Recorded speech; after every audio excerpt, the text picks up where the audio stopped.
How to turn off sound effect in Headball 2.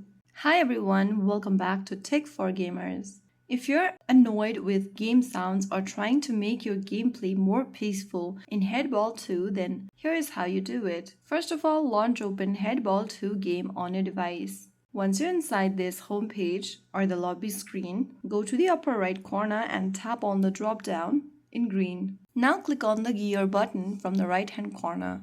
This will open settings where you need to tap on sound. Toggle off the switch right next to game music and sound. Make sure that they are turned off. Once you do that, you have successfully turned off sound effects in Headball 2. Now you can enjoy smoother gameplay without distractions.